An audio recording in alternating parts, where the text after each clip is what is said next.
साथियों, आज का दिन मेरे लिए जितना महत्व रखता है,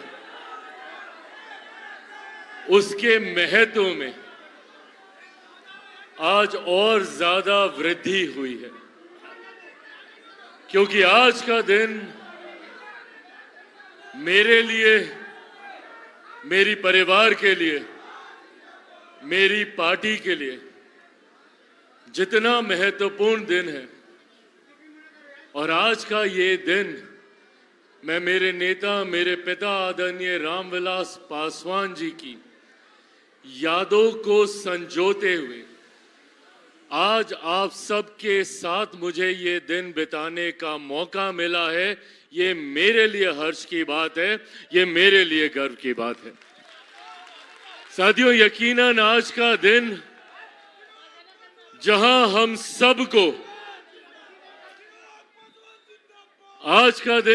हम सबको प्रेरणा देने का काम करता है, तो वहीं आज का दिन मेरे लिए भावनाओं से भरा होता है।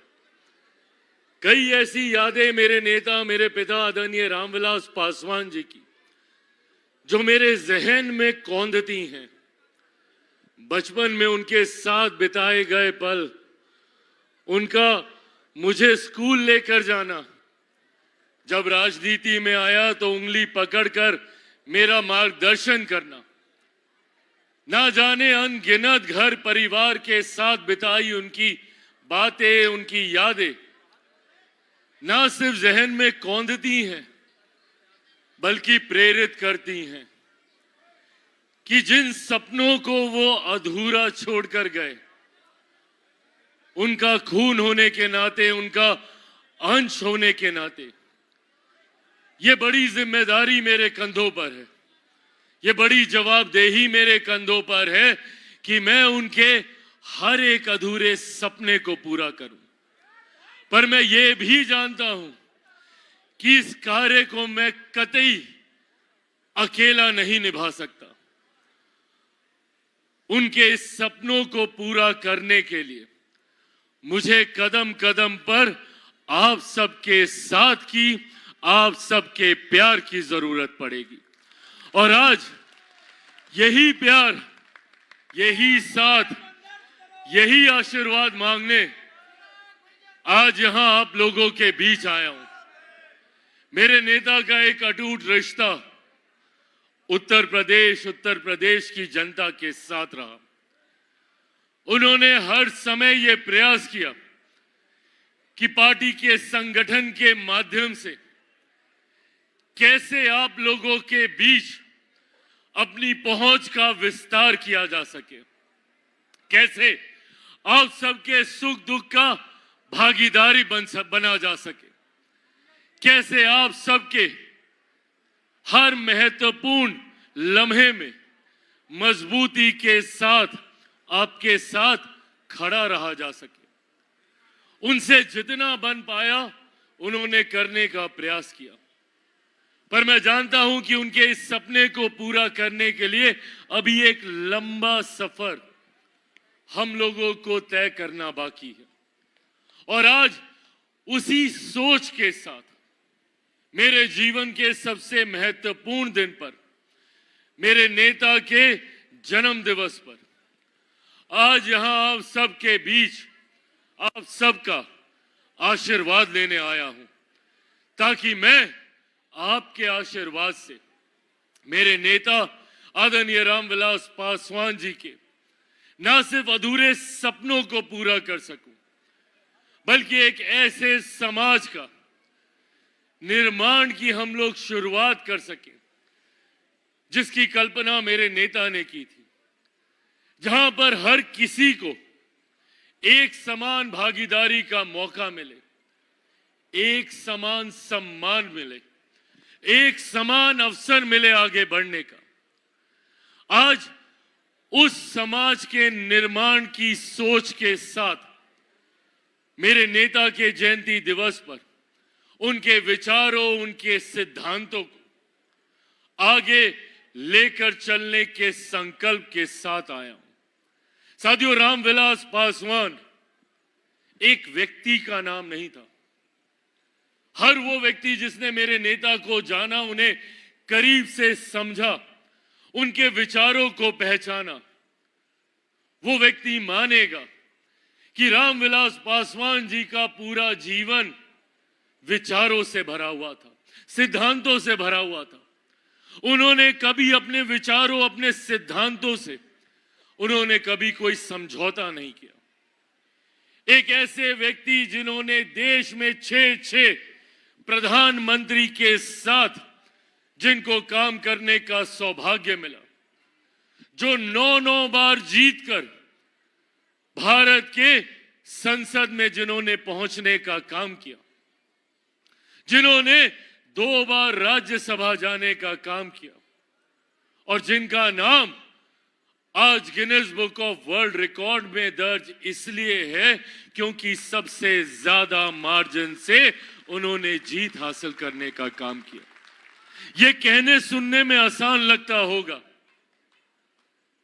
पर यह मार्जिन जीत का दर्शाता है कि देश की कितनी बड़ी आबादी का विश्वास हमारे नेता पर रहा और उन्होंने हर कदम पर उनके विश्वास पर खरा उतरने का उन्होंने काम किया।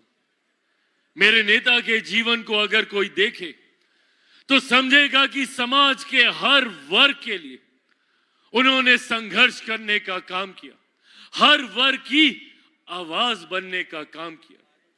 मेरे नेता ने जिन्हें अपना नेता माना, डॉक्टर बाबा साहेब भीमराव अंबेडकर, जब मेरे नेता पहली बार 77 में लोकसभा में जीत कर आए, भारत की संसद में आज जितने लोग हैं जो डॉक्टर बाबा साहेब भीमराव अंबेडकर जी का नाम लेते नहीं थकते, कई ऐसे नेता जो उनके द्वारा बनाए गए संविधान की प्रतिलिपि अपनी जेब में लेकर घूमते हैं, जो हर मन से कदम कदम पर बात बात पर संविधान लहराकर दिखाने की बात करते हैं, और जिन लोगों ने पिछले लोकसभा में भ्रमित करने का काम किया कि संविधान को खतरा है, आरक्षण को खतरा है, ये वो लोग हैं जिन्होंने हमेशा संविधान का और संविधान के रचयिता डॉक्टर बाबा साहेब भीमराव अंबेडकर जी का अपमान करने का काम किया। और आज ये लोग संविधान की बात करते हैं,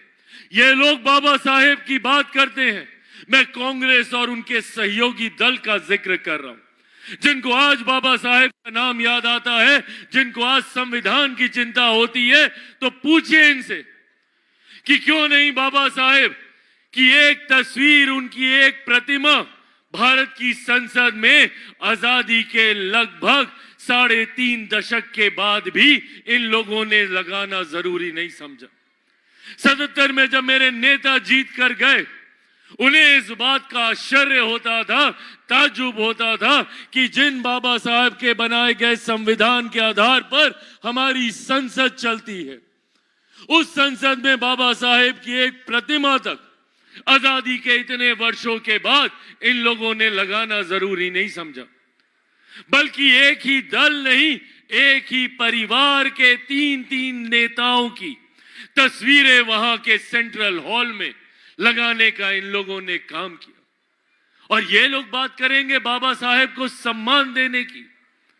बाबा साहेब को सही मायनों में अगर किसी ने सम्मान देने का काम किया तो वो हमारे नेता आदरणीय रामविलास पासवान जी के द्वारा किया गया।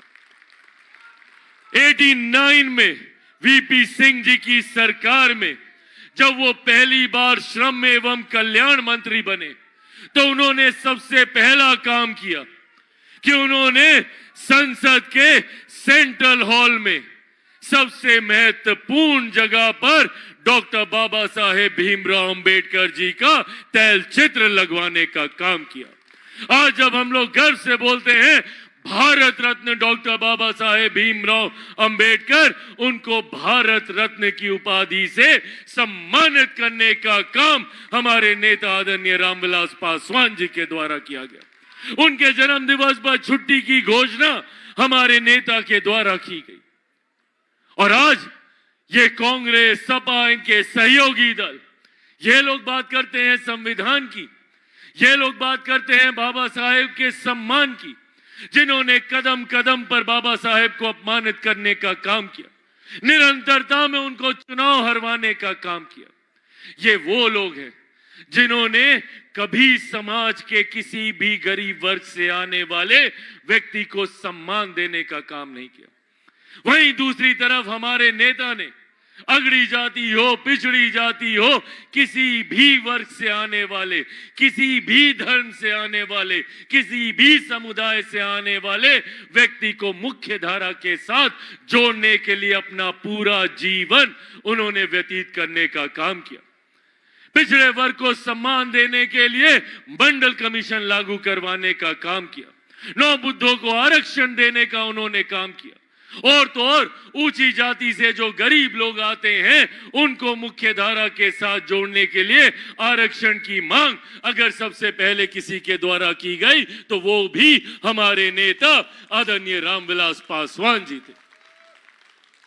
समाज के हर वर्ग के लिए, भले वो किसी भी मंत्रालय में हो, किसी भी पद, किसी भी जिम्मेदारी को निभा रहे, उन्होंने हमेशा प्रयास किया कि कैसे ज्यादा से ज्यादा गरीबों को उनके मंत्रालय के माध्यम से सुविधा मिले।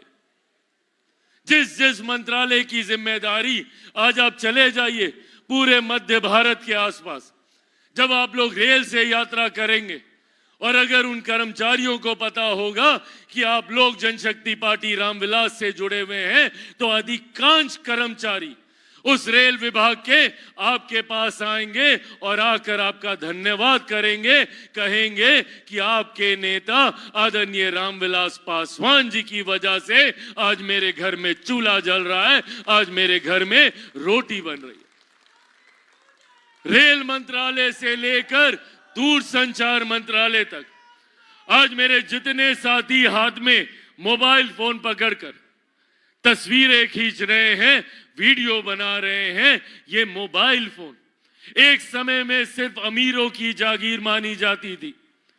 जो लोग मेरी उम्र के हैं या मेरे पिछली पीढ़ी के हैं, शायद आज के युवाओं को ये बात नहीं पता होगी, पर एक समय ऐसा था जब मोबाइल फोन पर इनकमिंग के लिए भी पैसा देना पड़ता था। 16 रुपए, 18 रुपए प्रति मिनट की दर से पैसा देना पड़ता था। एक ऐसा दौर, एक ऐसा समय, एक ऐसा कालखंड जहां किसी गरीब के हाथ में मोबाइल हो, यह कल्पना भी कोई नहीं कर सकता था। उस वक्त मेरे नेता ने यह संकल्प लिया और उस वक्त कई लोगों ने उनका मजाक उड़ाया, कई लोगों ने कहा कि ये झूठ बोल रहे हैं, संभव ही नहीं है। उस वक्त मेरे नेता ने कहा था कि मैं एक दिन ऐसा लेकर आऊंगा जब ये मोबाइल फोन बैंगन के भाव बिकेगा, हर रिक्शा वाला, हर ठेला वाला के हाथ में मोबाइल फोन होगा। उस वक्त जो लोग उनका मजाक उड़ाते थे, आज वही लोग देख रहे हैं कि उनका संकल्प कैसे जमीन पर उतरा। क्यों? क्योंकि मेरे नेता में वो इच्छा शक्ति थी। ना वो कभी किसी से डरे, ना उन्होंने कभी किसी के साथ समझौता किया। सिर्फ अपने सिद्धांतों, अपने विचारों को लेकर उन्होंने आगे बढ़ने का काम किया। आज जब हम लोग देश की एक बड़ी आबादी के लिए मुफ्त राशन की हम लोग बात करते हैं, जब हम लोग देखते हैं कि हर गरीब परिवार के घर में मुफ्त अनाज पहुंच रहा है, किसकी सोच थी ये? जब कोविड का काल चल रहा था, जब देश ही नहीं दुनिया इस महामारी से गुजर रही थी, उस वक्त मेरे नेता को वो तस्वीरें विचलित करती थी, क्योंकि उस वक्त लॉकडाउन लगा हुआ था। मैं खुद उनके साथ घर पे 24 घंटे रहता था। मैंने देखा किस तरीके से उन्हें ये तस्वीरें विचलित करती हैं, जब उन्होंने देखा कि हमारे यूपी बिहार के लोग हजारों किलोमीटर की पैदल यात्रा कर अपने गांव आने के लिए मजबूर हैं। उस वक्त उनको इस बात की चिंता होती थी कि इन्हें 2 वक्त की रोटी कैसे मिलेगी, इनको राशन कैसे मिलेगा। खाद्य विभाग की जिम्मेदारी होने के नाते उन्होंने इस जिम्मेदारी को अपने कंधे पर लेना जरूरी समझा।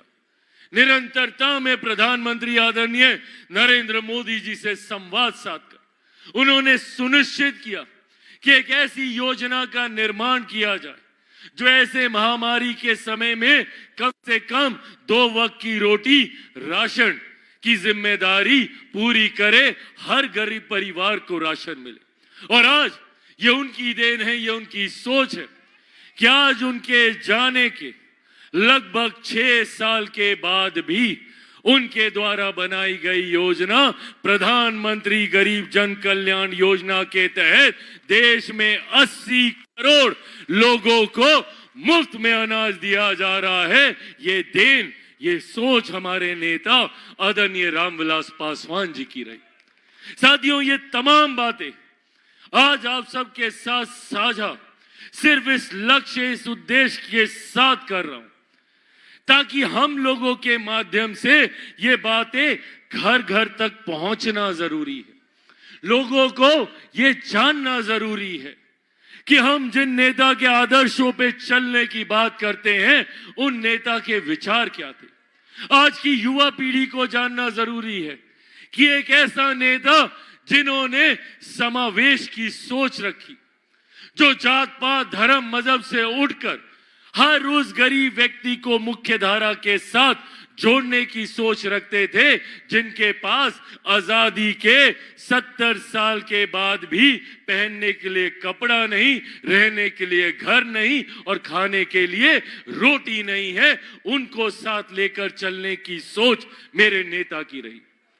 और आज उनके जाने के बाद उनके इस सपने को, उनके संकल्प को पूरा करने की सोच के साथ मैं आगे बढ़ने का काम कर रहा हूं। मैं, मेरी पार्टी लोक जनशक्ति पार्टी रामविलास और मेरी पार्टी का हर एक नेता, हर एक कार्यकर्ता निरंतरता में इस बात के लिए प्रयासरत रहता है कि कैसे समाज के हर वर्ग को हम लोग साथ लेकर चले और खास तौर पर समाज के ऐसे वर्ग को जिसके बारे में आज भी लोगों को भ्रमित करने का काम किया जाता है। हमारे समाज के अनुसूचित जाति से आने वाले लोग जिनको आज भी, जिनके साथ भेदभाव का प्रयास किया जाता है, जिनके साथ, जिनको भ्रमित कर बंटवारे की राजनीति को साधने की सोच रखी जाती है। और इसी सोच के साथ पूरा लोकसभा का चुनाव इन लोगों ने जनता को भ्रमित करने का काम किया।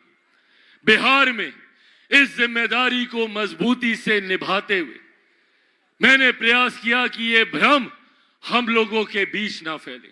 और आज एक बार फिर से यहां आप सबके बीच मौजूद होकर एक बार फिर से आप लोगों को ये विश्वास दिला के जाना चाहता हूं कि जो लोग बात बात पर आरक्षण और संविधान को समाप्त करने की बात करते हैं, वो लोग कान खोलकर सुन ले कि जब तक चिराग पासवान जिंदा है, ना आरक्षण को कोई खतरा है, ना संविधान को कोई खतरा है। खतरा है तो इन लोगों के मंसूबों को खतरा है, जो समाज में बंटवारे की राजनीति कर भाई को भाई से लड़वा कर अपनी राजनीतिक रोटियां सेकने की सोच रखते हैं। उनकी राजनीति को खतरा है, जो हमारी विरासत को मिटा देना चाहते हैं, जो चाहते नहीं कि महाराजा सुहेलदेव को हम लोग महाराजा के तौर पर याद कर हम लोग गर्व से आगे बढ़ने का काम करें, जो उनकी विरासत को समाप्त करना चाहते हैं। खतरा उनकी राजनीति को है, खतरा उनकी राजनीति को है, जो कंस बासी जी के महल को, जो हमारे लिए गौरव की बात है, हमारे लिए सम्मान की बात है, और सिर्फ हमारे लिए नहीं, पूरे उत्तर प्रदेश के लिए, पूरे भारत देश के लिए वो गर्व सम्मान की बात है। वो उस विरासत को जो लोग मिटाना चाहते हैं, ये उनकी राजनीति के लिए खतरे की बात है। साथियों, आज पुनः हम लोग को इस संकल्प को लेकर चलना है कि ना हम लोग हमारी विरासत पर कोई आंच आने देंगे, ना हमारे बच्चों के भविष्य पे कोई आंच आने देंगे। हम लोग अपनी विरासत को उतनी ही मजबूती से संजोते हुए, उस पर गर्व करते हुए, हम लोग अपने भविष्य को, हमारी आने वाली पीढ़ी को विकास की राह पर आगे लेकर जाएंगे, जहां जात पात धर्म मजहब से उठकर सही मायनों में हर गरीब परिवार के बच्चे को बेहतर शिक्षा, बेहतर रोजगार के अवसर मिले, उस दिशा में हम लोगों को आगे बढ़ने की जरूरत है। जहां समाज में किसी तरीके का कोई भेदभाव या बंटवारा नहीं हो। पर जब मैं ये बात कहूंगा तो सपा कांग्रेस जैसे लोग, जिन्होंने पूरा जीवन बांटो और शासन करो की सोच पर बिताया, जिनकी नीति ही ये रही कि भाई को भाई से लड़वाएं, एक दूसरे के भीतर मतभेद पैदा करें, हम लोग जातीयता में उलझे रहें, हम लोग सांप्रदायिकता में उलझे रहें और ये अपनी रोटियां सेकते रहें, ताकि कोई इनसे ना पूछे कि हमारे बच्चों के भविष्य का क्या होगा, रोजगार कौन देगा, बेहतर शिक्षा कौन देगा, विधि व्यवस्था को कौन बनाएगा। इन लोगों से कोई सवाल ना किया जाए। इसीलिए लंबे समय तक कांग्रेस ने केंद्र में, यहां उत्तर प्रदेश में भी कांग्रेस सपा जैसी पार्टियों ने निरंतरता में हम लोगों के साथ विश्वासघात करने का काम किया। चुनाव के वक्त बड़ी बड़ी बातें कर कर हमसे हमारा वोट तो मांगने का काम किया, पर बदले में जब हम लोगों को हमारे भविष्य के संरक्षण के लिए अपनी जिम्मेदारियां निभाने की बात आई तो इन लोगों ने पीठ दिखाकर भागने का काम किया। ऐसे लोगों की जिम्मेदारी और जवाबदेही तय करने का समय है ये। चिराग पासवान जिंदाबाद। ऐसे लोगों की जवाबदेही को तय करने का समय है। और इसीलिए साथियों, आज यहां आप लोग के बीच आया हूं। मैं यहां आप लोगों से झूठे वादे करने नहीं, आपका साथ निभाने आया हूं। सुख दुख में आपके साथ खड़े होने आया। चिराग पासवान, चिराग पासवान, महाराजा कंस पासी अमर रहे, महाराजा कंस पासी अमर रहे। साथियों, जरूरत है अब हमें एकजुट होकर, एक साथ मिलकर मेरे नेता आदरणीय रामविलास पासवान जी की उस सोच वाले समाज का निर्माण करने की, जहां हम सब एक बराबर एक साथ मिलकर विकास की राह पर आगे बढ़ने का काम करें। हमारी पिछली पीढ़ी ने संघर्ष किया, बहुत संघर्ष किया। मैंने खुद मेरे नेता आदरणीय रामविलास पासवान जी को देखा, किस तरीके से उन्होंने पूरा जीवन संघर्ष करते हुए, लड़ते हुए बिता दिया, ताकि मैं, उनकी अगली पीढ़ी, हमारी आने वाली पीढ़ी एक बेहतर जिंदगी जी सके। स्वर्गीय रामविलास पासवान अमर रहे, स्वर्गीय रामविलास पासवान जी अमर रहे। पर अब ये जिम्मेदारी हमारे कंधों पर है। हमें अपने आने वाली पीढ़ी के लिए आज संघर्ष करना होगा।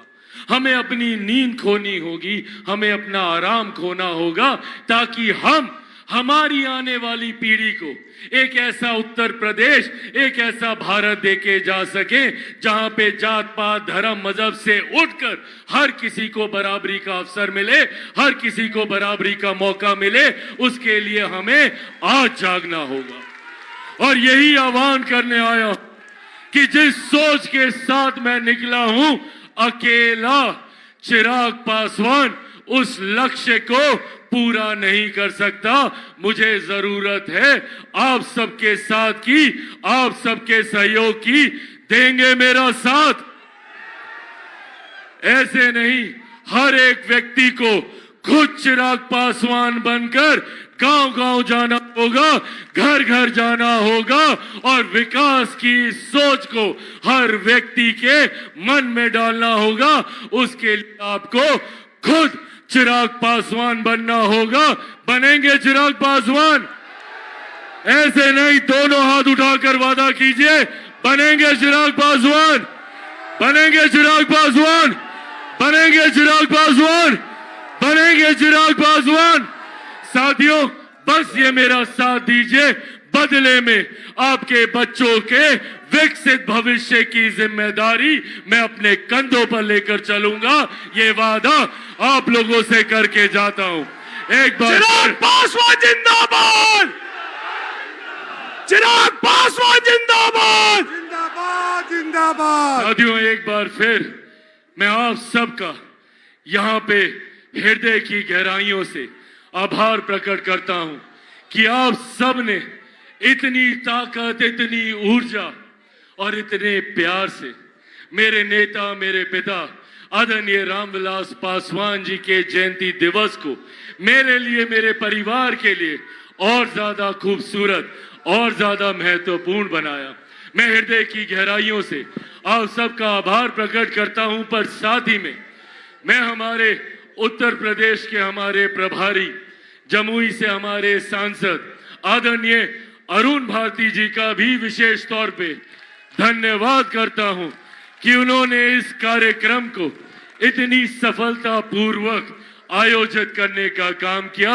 और साथ ही में मैं अरुण भारती जी से, मैं यहाँ पर मौजूद अरविंद पासवान जी हमारे प्रदेश अध्यक्ष, मौजूद हमारे पूर्वांचल के प्रदेश अध्यक्ष राजीव पासी जी, मौजूद यहाँ पर प्रमोद मणि त्रिपाठी जी जो हमारे बुंदेलखंड के अध्यक्ष हैं, उनसे और हमारे प्रभारी महोदय से विशेष तौर पर यह आग्रह करना चाहूंगा कि अब एक छोटे से ऑडिटोरियम में लोक जनशक्ति पार्टी को समाना संभव नहीं है। अब अगला कार्यक्रम खुले मैदान में होना चाहिए, बड़े मैदान में होना चाहिए। इस सोच के साथ हम लोगों को आगे बढ़ना है। मौजूद यहाँ पे धर्मराज पासवान जी, मौजूद यहाँ पे अश्वनी जी, मौजूद यहाँ पे पीयूष सोमानी जी, मौजूद यहाँ पे आरती पांडे जी, प्रीति उपाध्याय जी, विकास पांडे जी, धीरेन्द्र मुन्ना जी, जिनकी एक अहम भूमिका रही है इस कार्यक्रम को न सिर्फ सफल बनाने में बल्कि इसके प्रचार प्रसार की भी जिम्मेदारी लेते हुए घर घर तक पहुंचाने के लिए यहाँ पर मौजूद हमारे जिला अध्यक्ष लखनऊ के नरेंद्र पासवान जी, मौजूद यहाँ पे रोहित कुमार जी, मौजूद यहाँ पे लोक जनशक्ति पार्टी रामविलास के प्रदेश समिति के तमाम वरिष्ठ पदाधिकारी साथी, मौजूद यहाँ पे अलग अलग जिलों से आए हुए तमाम हमारे जिला अध्यक्ष, मौजूद यहाँ पर अलग अलग प्रखंड पंचायत से आए हुए हमारे तमाम पदाधिकारी साथी, मौजूद यहाँ पे प्रेस मीडिया के तमाम पत्रकार साथी, मौजूद यहाँ पे लोक जनशक्ति पार्टी रामविलास के तमाम मजबूत कार्यकर्ता साथी, एक बार फिर से इस उपस्थिति के लिए, इस उत्साह के लिए और आपके द्वारा दिए गए मुझे आशीर्वाद के लिए हृदय की गहराइयों से बहुत बहुत धन्यवाद। लोक जनशक्ति पार्टी रामविलास जिंदाबाद, जिंदाबाद जिंदाबाद। लोक जनशक्ति पार्टी रामविलास जिंदाबाद, जिंदाबाद जिंदाबाद। लोक जनशक्ति पार्टी रामविलास जिंदाबाद। जिंदाबाद जिंदाबाद। आदरणीय रामविलास पासवान अमर रहे, आदरणीय रामविलास पासवान अमर रहे, आदरणीय रामविलास पासवान अमर रहे। बहुत बहुत धन्यवाद साथियों। जय हिंद, जय उत्तर प्रदेश। बहुत बहुत धन्यवाद अध्यक्ष जी। अब हमारे पार्टी से प्रभावित होकर हमारे नेता के नीतियों में विश्वास करके अपनी पार्टी को ज्वाइन कर रहे हैं, ऐसे महेंद्र तिवारी जी को पार्टी की सदस्यता दिलाएंगे। हमारे राष्ट्रीय अध्यक्ष के कर कमलों से महेंद्र तिवारी जी ग्रहण करेंगे पार्टी की सदस्यता। हम अपने पार्टी के परिवार में उनका स्वागत करते हैं, अभिनंदन करते हैं और इस मजबूत कड़ी के रूप में हमारे परिवार में शामिल होने पर हम उनका स्वागत करते हैं। चिराग पासवान जिंदाबाद। जोर से बोलिए, चिराग पासवान जिंदाबाद। रामविलास पासवान अमर रहे, चिराग पासवान जिंदाबाद। लोक जनशक्ति पार्टी रामविलास जिंदाबाद। बहुत बहुत धन्यवाद। और आप रामविलास पासवान जिंदाबाद।